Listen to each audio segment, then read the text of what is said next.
Hey, everybody. Thanks for joining. Super excited for the session. Looks like we still have some folks connecting, so we'll give it just a second here. But super excited to be talking about case interviews with you today. Maybe while we're waiting for everyone to jump on, if y'all want to throw in the chat where you're dialing in from, we can get a sense of who we have on the call. Daniel from the A, Saudi Arabia. Wow, amazing. Austin, Roberto, I'm in Dallas. Love it. Houston, London. Wow, amazing. Gosh, it's late. Chicago, Toronto, Pakistan. Oh my goodness. India, New York City. Wow, this is amazing, you guys. Cool. Super excited. Let's jump into it because I want to maximize the time. Um, so super excited to be talking about this today. I actually am one of those geeks that really enjoys case interviews. So I think this will be really fun, and I want to make this as helpful and productive for each of you as possible. So to that end, I will say, feel free to come off mute, interrupt me, throw questions in the chat. I have the chat up, and we'll try to monitor it. So feel free to ask any questions as we go along. Just a little bit about my background. So I worked for 4 years at Boston Consulting Group. I just recently left as a senior project leader, and I'm now at Lennox International, which is an HVAC company, and I am head of the AI strategy and support with inorganic growth initiatives. So a bunch of M&A work.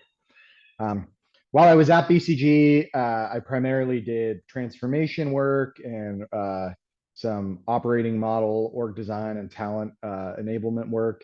And then also did some AI strategy for the last year and a half, which is why I'm leading the AI strategy at Lennox now.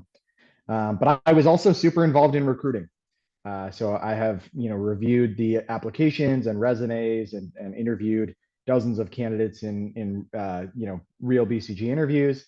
And then I've also helped close to 100 folks prepare for case interviews. So very familiar with the process.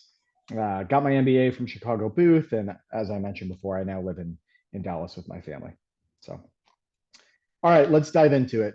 I'd like to structure this with three main components: the case framework, and then best practices to nail the math, and then some guidance to execute structured brainstorming.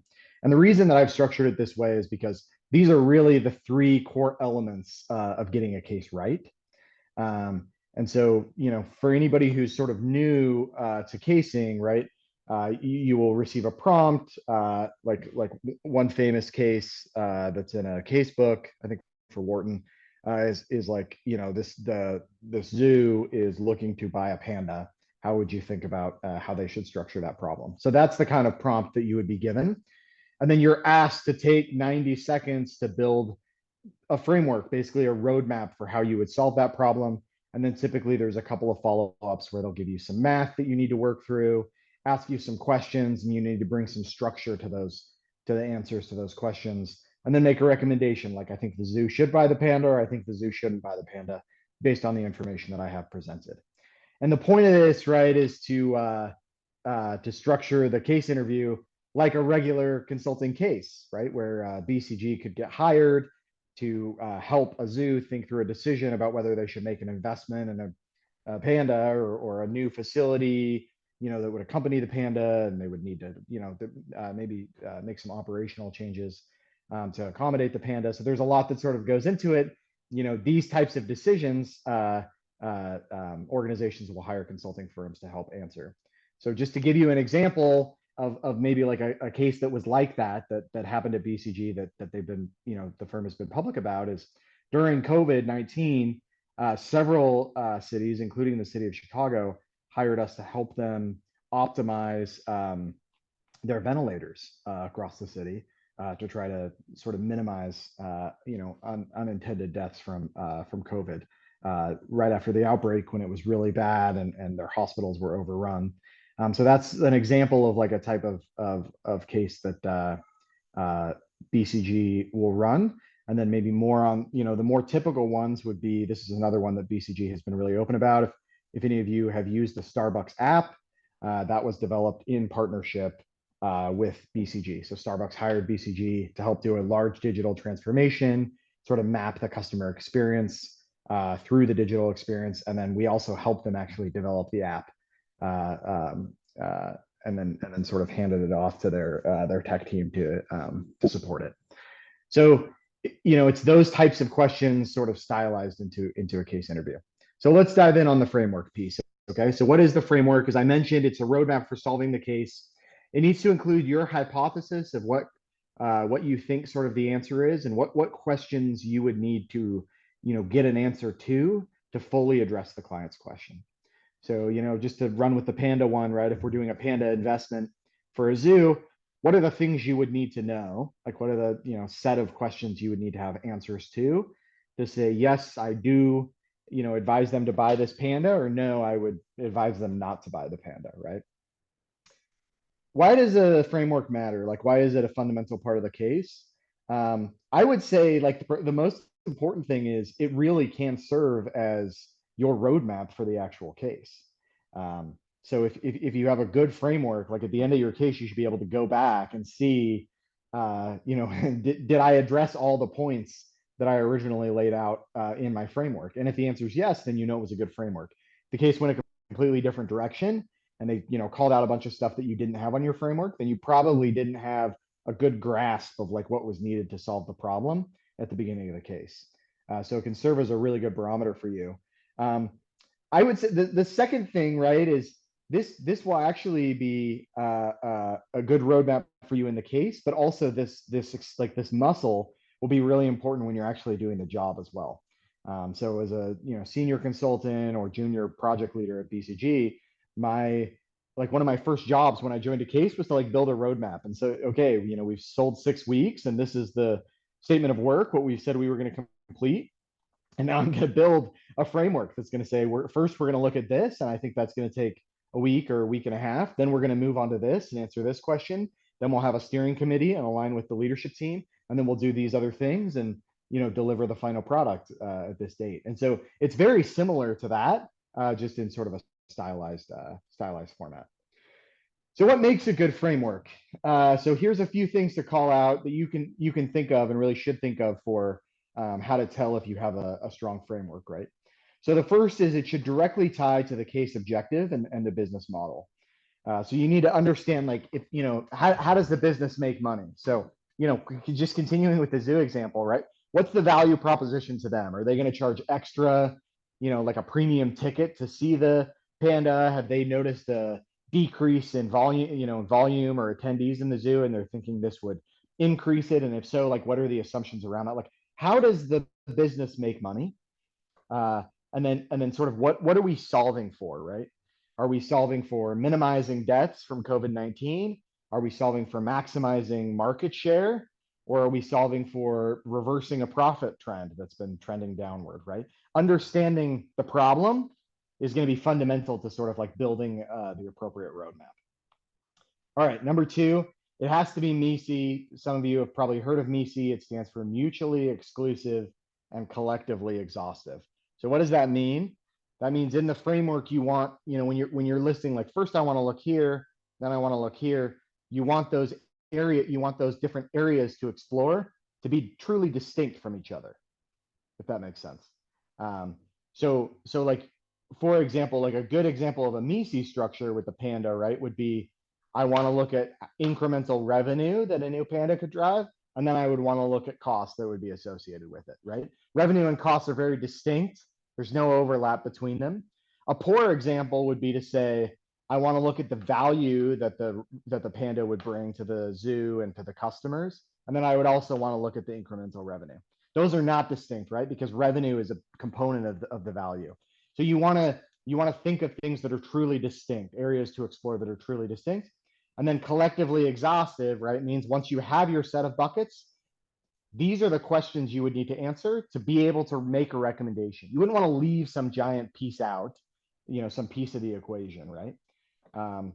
you want to think of like what are all the exhaustive sort of areas that I need to explore to feel like I have a good grasp over the problem.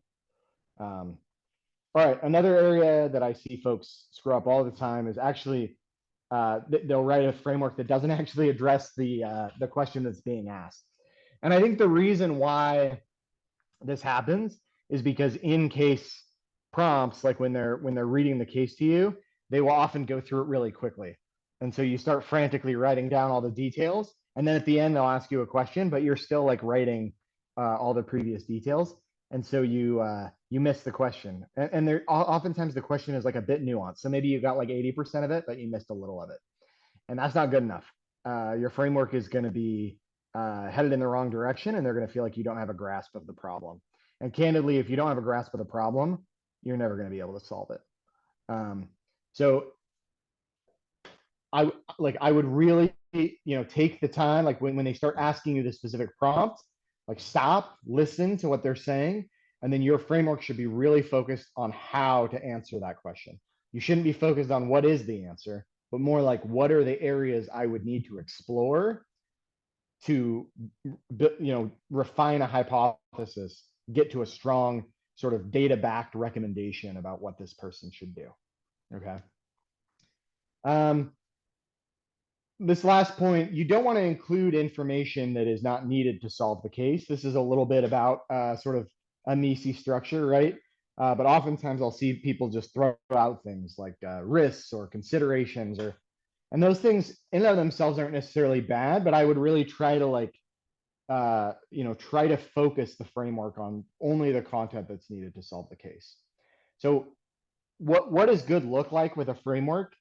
It's your opportunity to demonstrate that you really understand the problem and you have a really good grasp of sort of like what are the areas that we need to explore to get to a fully well developed pressure tested answer that somebody is going to pay a lot of money for. So that's really what this framework is about and what we're testing for. Any questions about this or the overview or frameworks in general? I have one you guys can practice in a sec, but any questions here?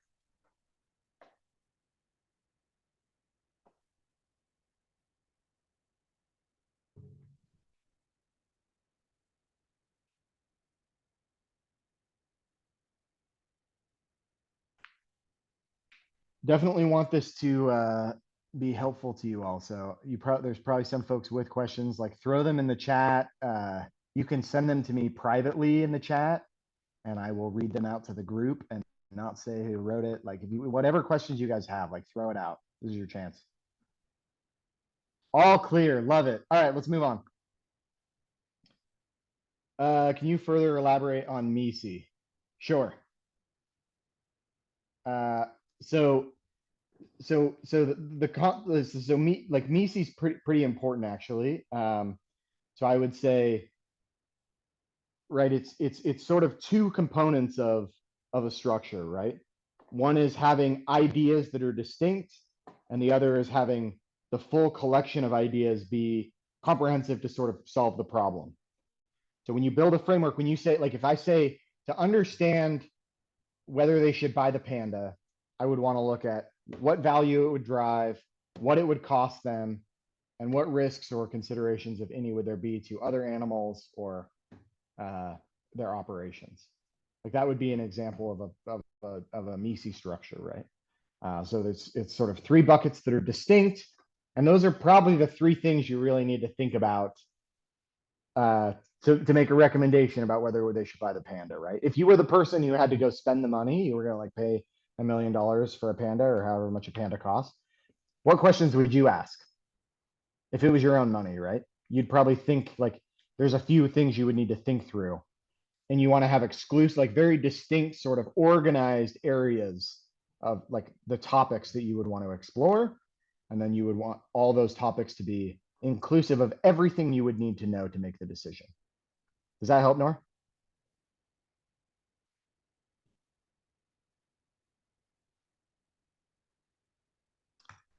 All right. So a few tips to understanding the question. Just wanted to double click on that a little bit more.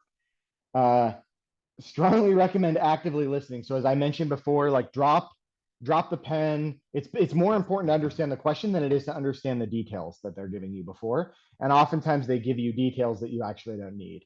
So they will say things like, the Dallas Zoo is considering hiring us to do this. Uh, Dallas Zoo primarily makes money through these different channels.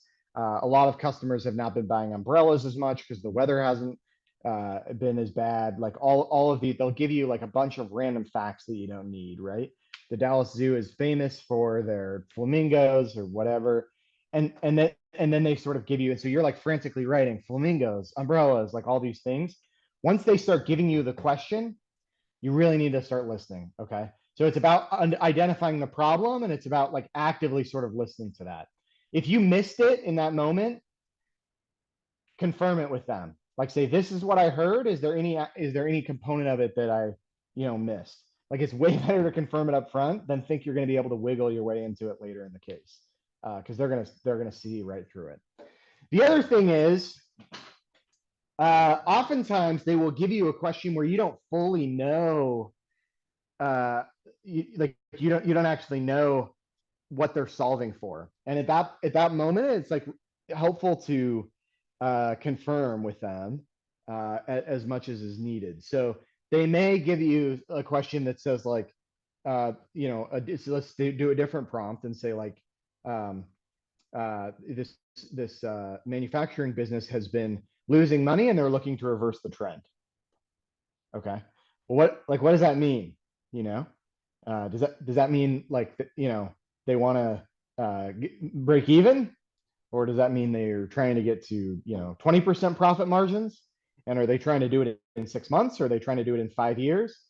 So like you need to make sure you have like really good grasp of the question that you're trying to answer, so that you can be really clear on whether they can do it or not, right? If reversing the trend to them means we need to have 10% EBITDA margin within 12 months, and then they're going to give you some math analysis that says they're going to hit it in 14 months, then your recommendation is going to be very different than if you never clarified how long they were expecting, and you're like, oh yeah, 14 months sounds reasonable. So it's really getting crisp on like what are they solving for? Like, what is the specific answer or question that you're trying to answer? Must every framework follow the MECE principle? Yes, yes. You want to be MECE in every framework. You want to be MECE in your brainstorming too. We'll talk about it a little bit more in the brainstorming here in a second. The last point is like I would think out loud. So again, this kind of comes back to like clarifying if you don't understand. And this is just general good hygiene for the case. Is like you always want to be sharing what you're thinking with them. Case interview is really about like testing your thinking. And so the more open you are, the more they can see that and sort of validate it. And also like the more they can help you if you're headed down the wrong direction. Anytime I'm interviewing somebody or was interviewing somebody at BCG and they just like go rogue and stick their head down and start doing random things on their paper, I can't even tell what they're doing. Then when they come back up and they say some answer and it's completely wrong, like there's nothing I can do to help you at that point. We've wasted like 10 minutes of the time we have for the case. So much better is to always sort of keep them engaged, and that starts with understanding the problem. All right, let's practice. So our clients' profits have started to decline. How can they reverse the trend? So I'll ask you to write down a few high level buckets, and then maybe a few supporting points underneath. Hamza, BCG interviews are interviewee led, yes.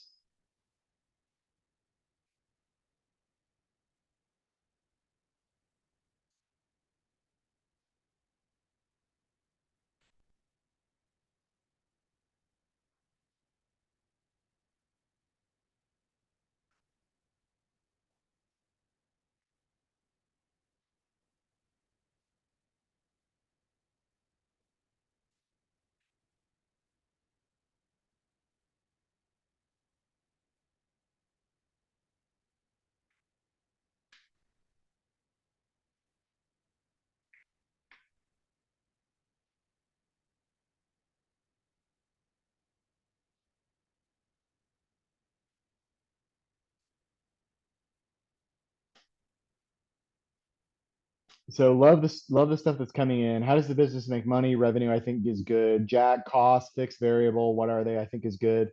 Understanding the competitors. What industry is the business in is a question, nor you'd want to ask like before you start building the framework, but 100% appropriate question. Um, I think cut operating costs, candidly, is like a little bit too specific. Like, I would probably structure it more like Jack's, where you have costs up front, and then you can sort of break it in underneath. What does reversing the trend mean? Elena, yep, 100%. So here's an example, right? I think you guys said all of these things, like understanding the overall market, the industry, competition, competitive landscape, revenue, and costs, right? Which would be a function of like pricing and volume, as well as the different cost levers, and then the customer, understanding the customer demographics and like any shifts there. 100%. Sarthik, I agree, right? It's either cost or revenue, and sort of having a hypothesis of like which, and then understanding better why. Exactly right. Yep. It could also be one other thing that comes up a lot, you guys, both on the cost and revenue side, would be like a mix issue, like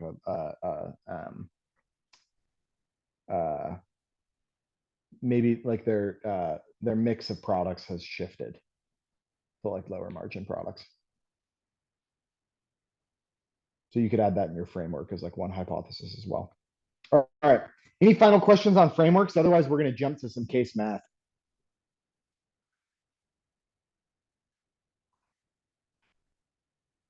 All right, I'll keep us going. Hopefully, if you all don't have piece of paper, would encourage you to grab a piece of paper, because I want to give you a chance to practice some of these math questions, or some of these math tricks. All right. So one place that folks get tripped up all the time with case math is uh, just big numbers. And case writers love to throw big numbers at you, because sort of in the heat of the moment, when somebody's staring at you, and you have to kind of do this really complex math quickly, it can get kind of stressful, and the bigger the number, the more stressful. So like one trick is just to move the zeros around, right? So for multiplication, you can move the zeros, like you can see, from 200 to 170,000 is really just 2 times 17, and then 6 zeros. And then for division, you can just cross the zeros out, right? So if you kill 3 zeros across each, then this turns into 820 over 6 instead of 820,000 over 6,000, which is like the type of question that could come up in a case. And then you're sort of sitting there like, how am I supposed to do 820,000 over 6,000 in my head? And the answer is like, cross out the 3 zeros. And then the other thing I would really push you all to think about is, the more you can think of these numbers in terms of prime factors, the easier this will be for you. So like, I don't even know what, like, I don't actually know what 820 divided by 6 is, and that question would stress me out.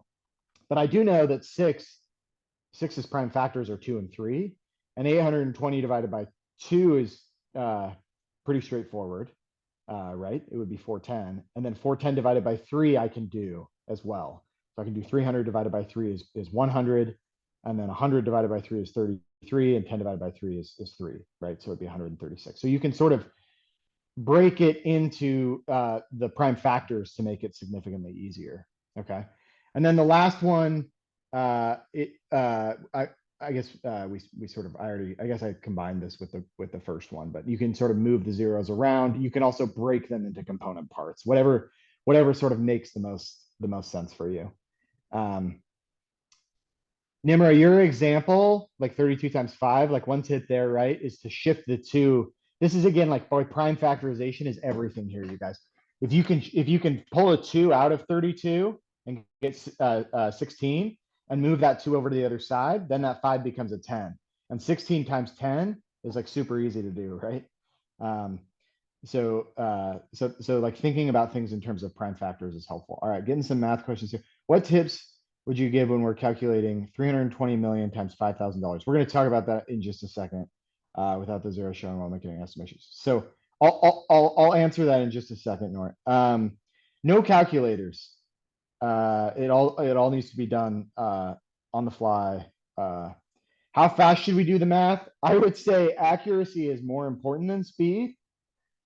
But the expectation is that you should be able to do this in the moment, pretty quickly, like sort of the same way I did. Like, and again, this gets back to one of my previous points of talking through it, right? So I would say, okay, 820,000 divided by 6,000 is really 820 divided by 6.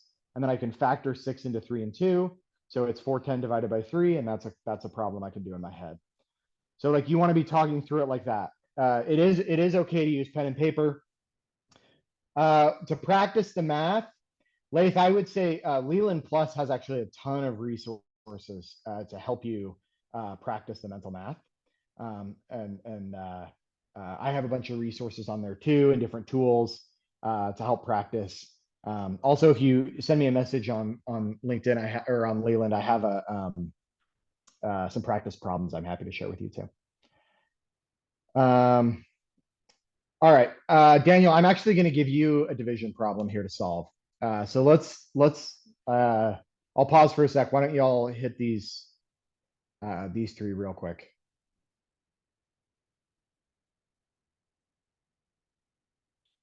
Maybe while folks are working through this, Alfredo, I'll just answer your question.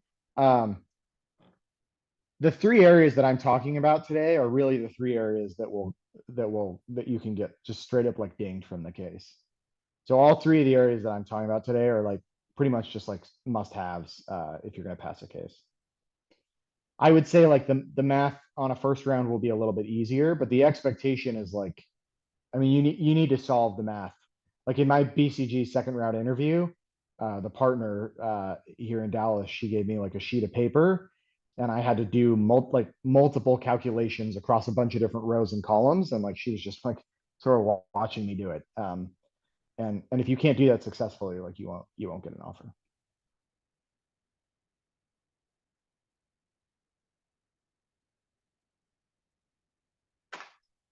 Cool. So for the first one, right, doing 4 times 8 is 32, and then adding up all the zeros.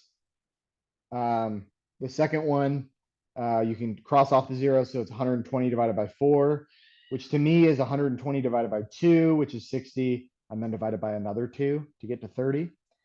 And then on the right-hand side, right, 5 times 4, and then throwing all the zeros on the end. All right. This gets to a previous question that we had in the chat, which is like, when you get some really big numbers, like lots of zeros, like I think somebody was saying like 32 million times, something else. So I would encourage you to memorize sort of these, quote unquote, like equations up front, where K times K is a million, K times M is a billion, B divided by M is 1,000. You can sort of get these like locked in your head and sort of get it very intuitive. And then you can always express things in terms of 1,000, million, or billion when you're dealing with large numbers, and just like sort of cross off, almost like crossing off the units a little bit, right? So in the first example, 8 million employees across 4,000 stores. How many employees per store?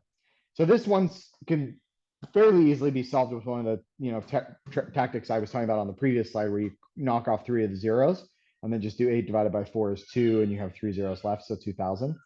But another easy way to solve it is just write it in terms of where like the zeros are almost like units, right? So you have 8m over 4k, and you know that m over k leaves you with k, and 8 over 4 is 2.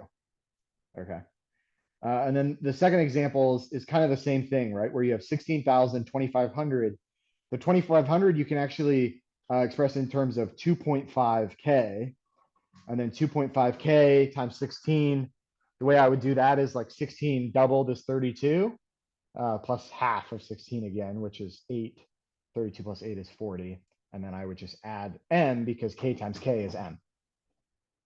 So I'm using sort of those equations on the left, or those almost like converting it into units, and then using those to help roll up the numbers, the large numbers, more easily.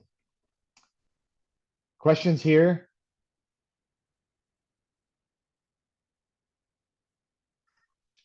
I would say a lot of the stuff, you guys, is it's not crazy. It's just doing it enough to sort of like get some reps. Exactly, to make it easy. That's the point, is like when you're in an interview and there's all the context and they're like kind of throwing a lot at you, like your blood pressure starts to rise. And so it's like, how do I take something that's going to sound really scary and just make it super simple to get it right every time? That's the goal here, right? Roberto, a piece of paper will always be provided. Yeah, in an MBB case. All right, I got some here for you all to practice. These ones are a little bit harder, so, and this is probably like what you can expect. Like these three practice problems are the types of problems you could expect to be on a case interview in terms of difficulty.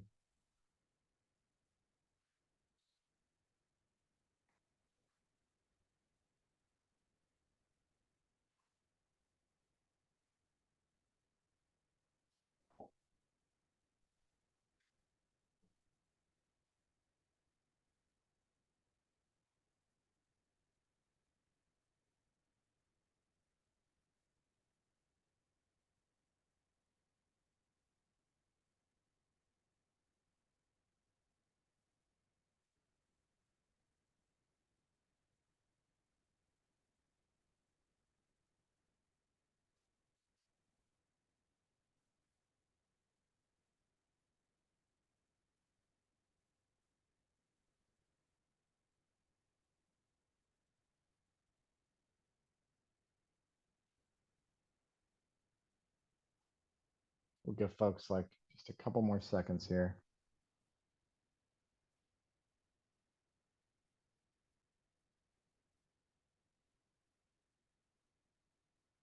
All right, let's go through them. So the U.S. deficit, you can see my slides are a little old because like it's the U.S. deficit is a little a bit higher recently. But I can express it in terms of billions, right? So it's 1,500 billion, and then divided by the $300 million roughly population, and then cross the, B divided by M is K. 1,500 divided by 300 is the same as 15 divided by 3. Kind of use the zero crossing out tactic we talked about earlier, and that gets you down to 5K. Starting salary for consulting is 150,000. How much do 200 consultants make? So here I would move. So first I would do 150K times 200. Then I would move one of the zeros over. So you have 15K times 2K, and then you get 15 times 2, and K times K is M. And then buying an iPhone every 2 years for $1,200. If half the US did this, how much would Apple make per year? So this one you can do 1.2K times 300 million times 0.5 times 0.5. And then, just start combining terms. So there's a few different ways to combine the terms, right? 1.2K times 300 million. So you can take the K and the B and combine it, or K and the M and combine it into a B. And then 1.2 times 300 million, or 300 would be 360. Half of that would be 180, and then half of that would be 90. So that's, by expressing things in terms of the K and B, it can make them less scary. Michelle, your question about why half and half. So you're buying a phone every 2 years. And the question is asking how much Apple would make every year. So since if you assume every consumer was following your behavior, then only half of the population would be buying a phone every year. So that's the first half. But then the second half is because only half the population is actually doing it. So you need to take the US population and divide it by 2 to get the second half. Nimra, you're correct. You could just do 600 times 300 divided by 2 as well. Yep. All right. I'm gonna just scroll up. We got a few questions and I want to make sure I hit them. Are you expected to know the population? Yes, you're expected to know the population, at least for I would say like the country that you're interviewing in. And if you don't know the population, they're going to ask you to market size it. So, like the really famous Bain case from like years ago was like, they would just ask you at the beginning of the case, how many gas stations are there in the United States? And they, of course, know that you don't know how many gas stations there are in the United States. Um, but the point isn't for you to give the correct answer. The point is for you to walk them through your logic of how you would structure that problem. So you could say, well, I don't know how many gas stations there are, but I know that there's this many people. I know that they have on average this many cars. I know that the person drives to and from work. Like, let's say work is on average 25 miles away, and they're going to work, these days, 4 days a week. Then they go do some grocery shopping. They drive X amount on the weekend. Like, you can sort of back into if the average gas miles per gallon is X, like you can sort of put together a list of assumptions to get you to how many gas stations there are in the United States. And so for any question, any assumption where you don't know the number, they're going to expect you to sort of get to it, using numbers you do know. So I would kind of prep for that accordingly. How do you recommend getting more comfortable estimating market sizes? Olivia, I think to me, so first of all, like, excellent question, right? For me, this comes down to, do I trust the underlying assumptions? So I had one of my MBB case interviews when I was interviewing for consulting. Was he asked me what the average produce transaction cost was for somebody in a grocery store, because it was like a grocery store case. And like I have no idea, right? But I think it's just getting inputs that are very defensible. So you can say, like, I think, the average family would eat at home X amount, would eat in vegetable with their meal X amount. So that, when they go grocery shopping every week, that means they're going to buy this many vegetables. Then you throw in like some fruit and veggies as snacks. So, if I sort of sum those up, like, this is what I get. So that's what I would expect. Like, like, getting comfortable with estimating market sizes really comes down to practicing providing, like, sort of really good inputs. That's all it takes. Permitted to make assumptions when casing. So it's a great question. Is it permitted to make assumptions when casing? Yeah, it's permitted. I would state the assumptions. Oftentimes you get bonus points if you state the assumptions. So, like, there's another famous case, or pseudo famous. I don't know if it's famous, but there's another case that's gets passed around quite a bit. That has like animals and sort of, the populations, tracking the population of the animals, and like there's a clear explicit assumption. You need to track like their breeding patterns, and there's a clear assumption about, are they breeding monogamously, or are they breeding in more group settings, and you want to be clear about the assumptions that you're making when you're rolling up to how many new ones would be born and how that would affect the population. So fine to sort of make the assumption, but I would always ask, Deji, I would just say, is it appropriate to assume here that this? And then if they don't think so, they'll tell you. Would a really good logic structure be enough if the answer is inaccurate for market sizing? Yes. It's a great question, Hamza. And the answer is yes, exactly. Yes, of course. Because, and like, the reason, just to be clear here, the reason why it would be enough is because that's what they're testing. They're actually, like, if they want to know how many gas stations there are in the United States, you could like Google it, right? So it's not really about like getting an accurate answer. It's about building a defensible, strong logic and structure that you're willing to stand behind. And at the end of the day, as you get better at that, like, what you'll find is your estimates actually are pretty close. And that's why it's such a valuable skill for consultants, because oftentimes, like, as a consultant, certainly, BCG, I can speak from my own experience, a lot of the problems that you're getting paid to solve don't have clear-cut solutions. If they did, they wouldn't be paying the sort of, the BCG premium to get your support. And so it requires this sort of building logic and structure around the problem to get to what you think is a, pretty good guess almost, a defensible, directionally correct hypothesis or recommendation. And so that logic and structure is ultimately like what you're being tested on in the case interview. All right, can you go through the assumptions you made for the grocery transaction question? Because I'm not sure how I would approach it. Sure. So, in that interview, I mean, kind of what I said earlier, I guess, but I kind of talked about, okay, well, how much is, a person or average family eating? So if I assume like the average family is, say 3 people, how much are they eating during the week or cooking? Maybe they're making meals in the evening and then either taking leftovers into work or buying their lunch. And so that would be, 6 or 7, like 6 to 7 vegetables for each of those dinners.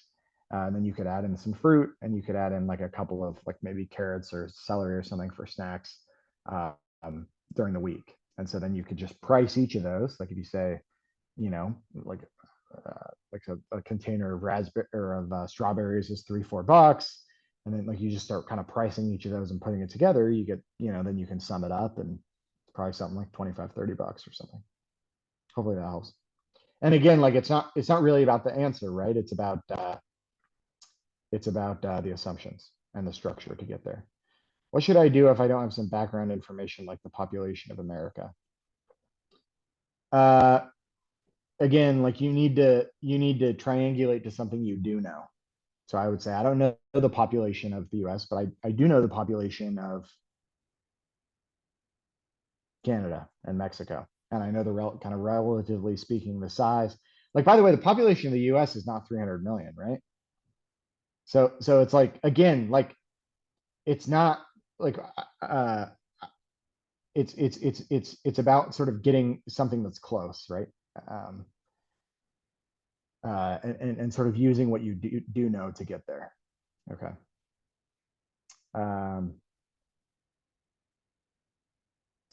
All right, Samir. They will throw data at you to do this, like the math to calculate the math and sort of get to insights based on data to help you solve the case. So it's not really to see how you react. It's like to see how well you can structure the problem and sort of solve a quantitative problem to get to a recommendation.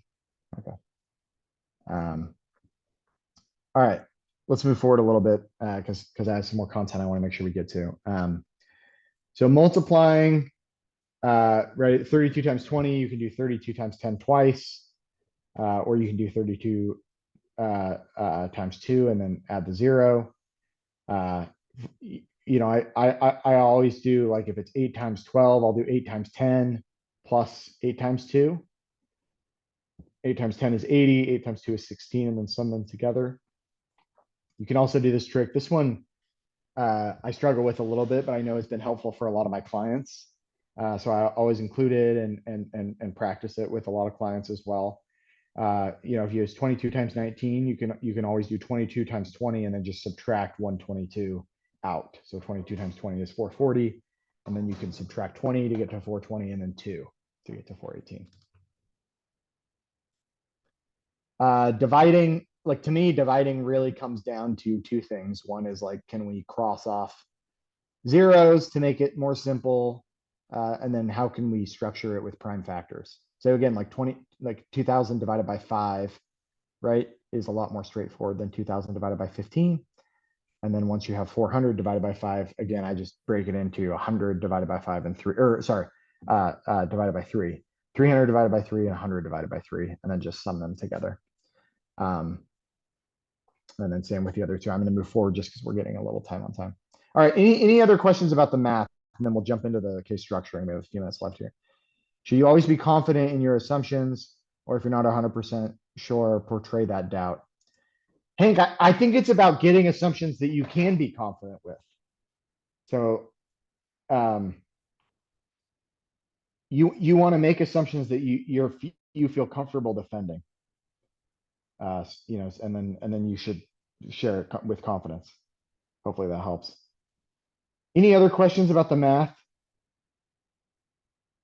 Do drills, you guys. Like if you're just doing the math in the cases, you're not getting enough practice. So I would do drills. And it doesn't have to be, like some super, structured consulting case drill. Like you can Google this type of stuff too, these drills, and just bang them out. Um,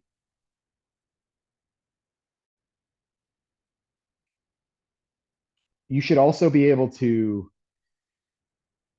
like kind of roughly estimate numbers um, in your head, or be able to build a structure for it. Like if I said what's 560 divided by 17, like I would kind of think about how you could directionally get to that answer. So part of this too is like not getting the exact answer, but sort of getting to like the fuzzy kind of close answer. If that makes sense. And oftentimes the trick there is to think about, you oftentimes there's like a line where it's like they're trying to go over a certain amount or under a certain. So like the example I gave you, right? If they're trying to reverse costs, or get to positive profitability or 10% EBITDA margin at the end of 12 months, then you could sort of anchor your analysis so that it will be clear whether they're over 12 months or under, even if it's not exactly clear by how much. Because that's the question. Again, that comes back to the problem that they're trying to solve, right? So the more you understand that, the better it's going to be. All right, let's move on to case structuring. So guys, case structuring, I saved the best for last, really. Okay. This is probably like, this is the most important uh, uh, skill that you need to show them during the case. Okay. And so really, like if I ask you a question in the middle of the case, like we're talking about the Panda investment case, say, and I ask you, what if the local community like runs out of food for the panda? How would you solve that problem? You should not actually, like, the first thing out of your mouth should not be how you would solve the problem. The first thing out of your mouth should be how you would structure solving the problem. Any question. And this gets a lot harder with the partner cases because they get very informal and they'll just like throw stuff out to you. And you're going to feel a tendency to like want to just like give them an answer. The classic BCG thing people will do, like interviewers will do, is when they ask you a brainstorming question, like how else could the zoo grow their revenue? Then you'll start listing things off and they'll just keep saying, what else? What else? What else? What else? Until you're like, you know, uh, until you like literally have nothing else to say and feel like they're being a jerk to you. And the reason that they keep saying what else is because they're trying to prove to you that you have not built a MECE structure around the problem. Like the beauty of a MECE structure is like we can brainstorm inside the structure all day, all we want, but I know all the areas that I that I need to address, right? So how else could they generate revenue? Like I would like an example. Well, I'll show you some examples here in a second. So maybe I'll hold off for that. But so when I talk about building the meta muscle here, what I mean is you want to think beyond the answer. You want to think what are the areas where answers could exist, right? So if it's like the we run out of food for the panda, like what are the different ways that we could solve that? Well, there's probably some answers around sourcing panda food from other places. And then there's probably some other answers around giving the panda their like non-traditional foods that we do have access to, around the area for a brief period of time. And so like I would explore within both of those areas. Those 2 points are the meta. That's like the sort of the meta themes, right? I'm not giving you solutions. I'm structuring where those solutions will sit.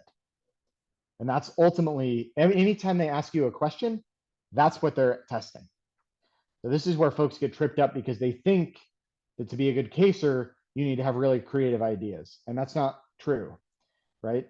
Like I've done a price at BCG. My very first case at BCG was a pricing case with a giant US retailer that has over 10,000 stores, and I was working with the head of pricing. I guarantee you that if he and I sat down in a room to talk about brainstorm ideas around pricing, his ideas are going to be way better than mine. This was my first experience with pricing, right? So you're not getting paid because you have creative ideas. You're getting paid because you can structure the problem in such a way that then you can bring in subject matter experts to fill in the content underneath. So I know I'm kind of beating this to death, but this is such an important distinction that I want to make sure you all understand it, okay? Always practice with structure, right? If you, anytime a question is asked, anytime throughout the case, you always want to be thinking about how you can bring structure to it. Even the math, you should be able to structure, right? It's like, okay, we have 3 problems to solve. First, I'm going to do this, then I will do this, then I will do this. You can build a nice little beautiful table on your paper. That kind of stuff gets you brownie points, okay? And then lastly, you really want to get used to speed. This is one thing I see a lot of folks struggle with, where they'll say, anytime I ask a question, they'll say, can I have a second to structure it? You can't ask to have a second to structure it like 15 times in the case. So part of this is like, you can have 90 seconds with the upfront brainstorm, but then if they, if a partner kind of throws off the cuff a question, you need to just think, like, you need to get used to just first thinking about what are the buckets and then providing items inside of that. And that has to kind of, you got to get to a point where you can just kind of rattle those off. Okay. How can you tell if you've developed a top-notch structure, right? Is it MECE? Is it multidimensional? We'll talk about multidimensional in a second. Really, this is like a couple of different axes of structure. Where is your argument the weakest? Can you poke holes in it? If you say like, well, to explore all the ways to find the panda food, I would look at these 2 things. If I say, well, what about this third thing? And that third thing doesn't fit in your 2 things, then it's not collectively exhaustive, right? So it's not MECE. So that's how I would, I would kind of use that 4-step process to kind of assess how robust your structure is. Okay. These are some example structures, and hopefully this will help you see what I mean by multidimensional, right? So maybe possibly the most famous brainstorming ever developed was this, how can you grow a business? And the answer is like, well, you can think across 2 dimensions, products and customers. So I would want to look at, new products versus existing products, and new customers versus existing customers. And then you can see I've intentionally left the bullets blank here, right? Because it's like, that's always very ancillary, right? The answer to the question is the structure around the 2x2. And you can see that you can't have something that is both a new product and an existing product. You can't have something that is someone that is both an existing customer and a new customer, right? And then you can brainstorm ideas of how we could better get our access for our existing customers to our existing products to our existing customers, and sort of go across each of these. On the right-hand side, you can see like you can map it to a value chain, right? If the question is like, how can we improve efficiency in the manufacturing process, or you could map out along a value chain the manufacturing process, and then on the y-axis you could either decrease input costs or you could drive productivity. Both of those would reduce costs, right, or drive efficiency in the factory. And then I gave a couple of examples here to show how you can structure math. Even long division, right, is bringing structure to a problem, right? It's just like thinking about how to drive structure to the problem, as well as same as like the profitability. What are all the levers that you can pull? Like all of these are examples of different structures. Any questions about structuring, how this comes up, how to demonstrate it?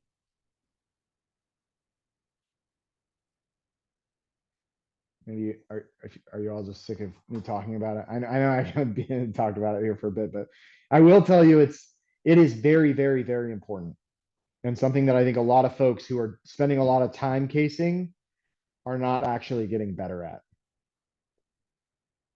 So that's why I wanted to make it as clear as possible.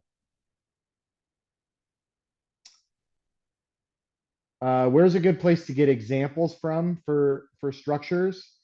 It's a great question. I would look at, so that, like, I would look at cases. Oftentimes, there are, they'll provide like a solution or an answer to it. Benjamin, I will say too, when I was new at this and trying to figure it out, and maybe this, Elena, to your point about like how to get better at this, if not through casing. So here's the exercise I did that you all can try. And I felt like this was like super money to help. Okay. I would write down a list of like 10 questions. You can even ask like Chat GPT, right? What are like 10 questions? And then I would time myself. Like I would say, okay, I'm going to give myself like 60 seconds to answer this question. And the question could be like, how do I be less tired during the day? Or what am I going to feed my kids for dinner tonight? Right? It can be, where should I go next on vacation? Like it can be silly stuff, right? And then build a structure, try to build a couple dimensions. Like here are the core areas I would think about across at the top. And then here are the areas I would think about within each of those. Try to push yourself, right? Acknowledge that it might suck the first few times and try to time yourself. Like try to do it in 30, 45 seconds. And I did like 5 of these back to back. Okay.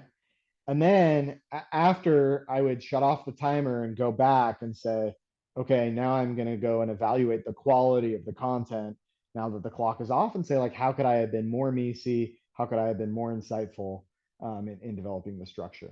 And the more I practice that, honestly, like you're just building that muscle. And Elena, yes, I would. I did it on a whiteboard. I was at a booth. And so I would just like reserve a room and then do it on a whiteboard. Just one, like write up 3 or 4 across the entire whiteboard, across the whole wall.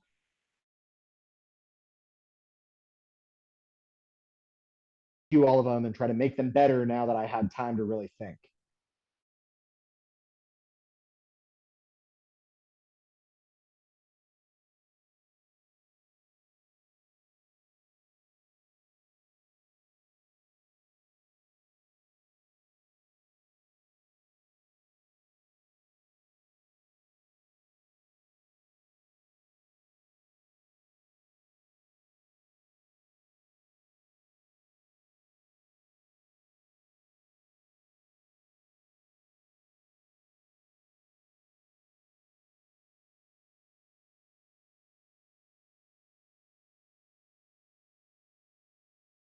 Sorry, guys. I think my internet just went out for a sec. Apologies. I'm pulling the slides back up. Okay. You can practice these. Like if helpful, do 2 or 3 of them. Take a screenshot, send them to me on Leland. Like I'm happy to review them and give you some feedback too, just as part of this. So I want you all to get the most out of this as you can. Okay. Let's see. All right. Few summary points, right? Framework is your roadmap for the case. Ask yourself, what do I need to know to answer this question? You shouldn't have anything less than that, anything more. Always think in terms of like the meta points, like what are the core areas to explore before you explore them. Talk through the structure of your math, right? Don't go rogue. Don't put your head down. Structure your math as much as possible. Get used to speed, both on the math and in the brainstorming. Like get used to speed, and really it just comes down to practice, guys. It just comes down to practice. Um, and I would say good practice, right? Poor practice won't really help you much. So really hold yourself to a high standard as much as possible. Elena, the qualitative problems would be like those structuring questions that I threw out there, and as well as like you can just brainstorm. Like it doesn't have to relate. Oh, like you mean for inside the case? It could be a problem of like, what are other things we should think about when buying the Panda? Like you've shown us that financially it makes sense. What are other things I should think about? That would be a good example of a qualitative problem in a case. All right, that's time, everyone. I I'll throw out I'm doing this offering this discount, so $50 off of 2 cases. If you all want to get some extra practice, feel free to reach out. You can use the discount code here. Would love to case with you all. And let's see, Michelle, your question: when is a good time to do a one-on-one session with you? I would say it kind of depends on what other support you have. So if it's helpful, like we can chat for a few minutes like, if you want to schedule an intro call for 15 minutes, like we can chat about your specific strategy to make sure that, I can be most helpful to you and you can get the help that you need. Arter, it's a good question. How much to practice casing alone? I would be a little careful, right? I think it's good to watch a couple, maybe practice one or two. There's resources where you can sort of watch other folks on Leland Plus. Um, but really you need you need to kind of be getting real practice to really improve here, right? It's not really something that you can learn on your own necessarily because you don't really know. Like, first of all, it takes two people to run a case, uh, correctly. And then also, I think like to get real high quality feedback and guidance to improve uh, is really helpful to work with somebody who has some experience. Um, Nimra, MBB hires MDs all the time. Actually, one of my best friends at BCG is an ER doctor. We work together quite a bit. So chance I would say are quite high if you do if you can get the interviews right and network and sort of do the steps that are needed to get in. So, all right, thanks everyone. Appreciate you joining. Reach out if you have any other questions. And yeah, thanks for joining. Have a great weekend.